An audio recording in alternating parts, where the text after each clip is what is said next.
Welcome to Burlap Teachers. Enjoy the video. In this video, I will explain how to play Man in the Box.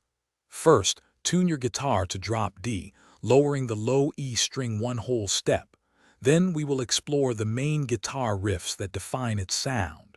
Next, we will break down the verse and chorus sections, focusing on their unique dynamics. Finally, we will touch upon the iconic guitar solo and the song's memorable outro. Get ready to rock.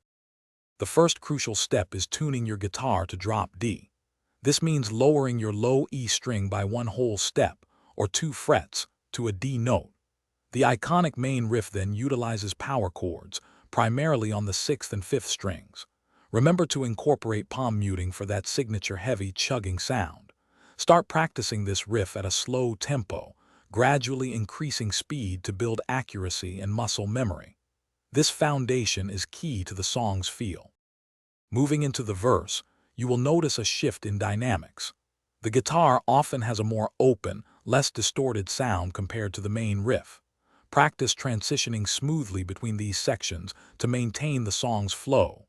The pre-chorus then builds tension, typically using a distinct chord progression that leads powerfully into the chorus. Pay close attention to these dynamic changes.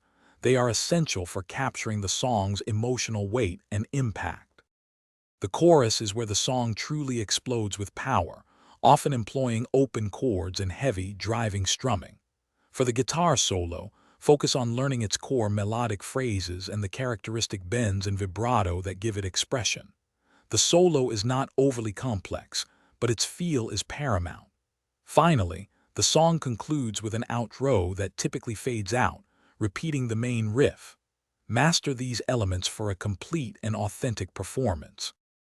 Thanks for watching. Consider subscribing if this video helped you.